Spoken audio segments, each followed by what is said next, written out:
Começa agora, Evangelho de Cada Dia, com o Padre Romildo Lopes.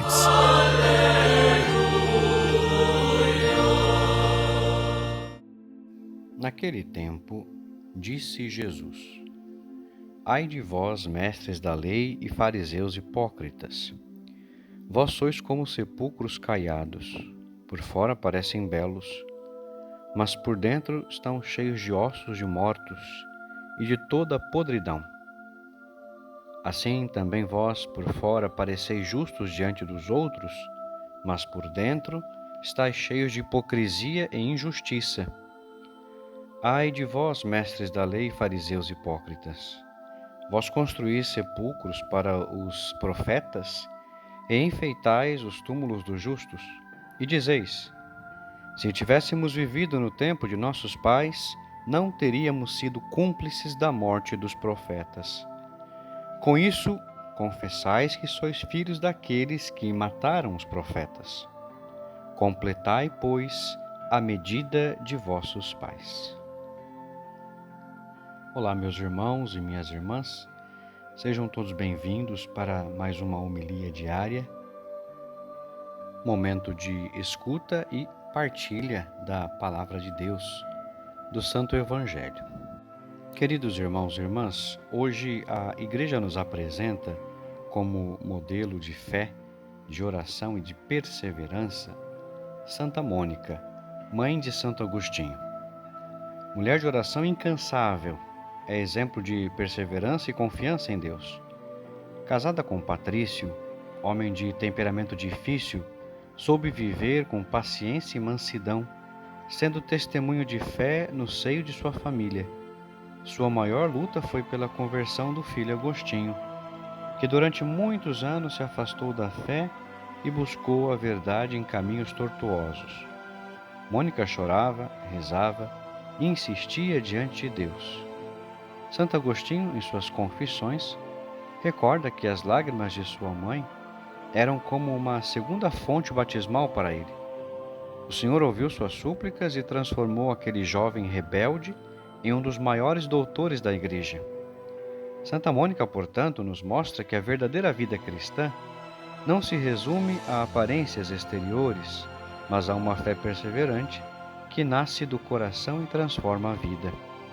E é justamente isso que Jesus denuncia no Evangelho de hoje: a diferença entre aparência e verdade, entre exterioridade e autenticidade.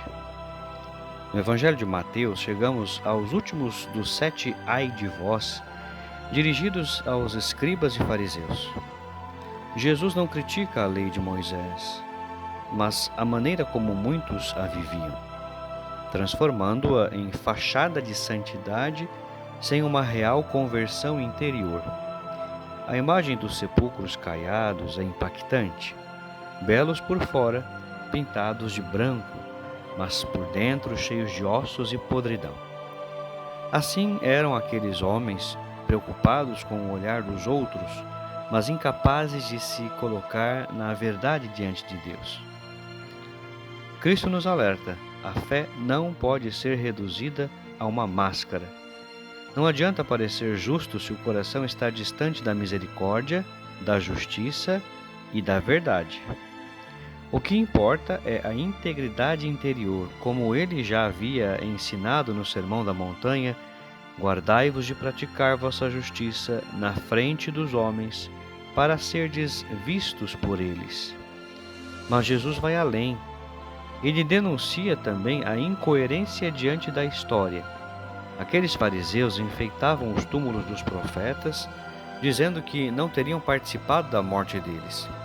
No entanto, estavam prestes a condenar o próprio Filho de Deus, o profeta por excelência. Ou seja, honravam os santos do passado, mas rejeitavam a voz profética do presente. Queridos irmãos e irmãs, este Evangelho, ele é um espelho para nós. Justamente porque quantas vezes corremos o risco de viver uma religiosidade de aparência? Vamos à missa, fazemos sinais exteriores de fé, mas não deixamos que a palavra transforme nossas atitudes. Corremos o risco de honrar os santos em altares, mas ignorar os clamores dos pobres, dos injustiçados e da Igreja de hoje. O Papa Francisco, em sua exortação Evangelii Gaudium, alerta: o mundanismo espiritual consiste em buscar, em vez da glória do Senhor, a glória humana e o bem-estar pessoal. Este é o veneno da hipocrisia: parecer, mas não ser. Santa Mônica, ao contrário, viveu uma fé discreta, sofrida, mas coerente. Não buscava aplausos, mas se colocou de joelhos diante de Deus. Sua vida escondida na oração foi mais forte que qualquer aparência. Por isso, ela é testemunho contra a hipocrisia e exemplo de autenticidade cristã. Assim, este Evangelho nos convida a 3 atitudes, pelo menos. A primeira delas, diante de Deus. Viver na verdade interior, sabendo que Ele vê o coração. A segunda atitude, diante dos outros. Dar testemunho de fé sem buscar aplausos, mas servindo com humildade. E a terceira atitude, diante da história, não apenas venerar santos do passado, mas reconhecer e acolher os profetas de hoje que muitas vezes nos incomodam com seu chamado à conversão. Queridos irmãos, não sejamos sepulcros caiados, mas templos vivos do Espírito Santo. Que, a exemplo de Santa Mônica, nossa fé seja perseverante, humilde e autêntica, capaz de gerar vida e conversão. Rezemos assim. Senhor Jesus, livrai-nos da hipocrisia e da vaidade espiritual. Dai-nos um coração sincero que não busca aparências, mas vive na verdade do Evangelho. Pela intercessão de Santa Mônica, fortalecei-nos na oração perseverante e no testemunho fiel. Fazei de nós templos vivos do vosso Espírito, para que a nossa vida glorifique o Pai. Assim seja. Amém. Deus abençoe você. Até amanhã, se Deus quiser.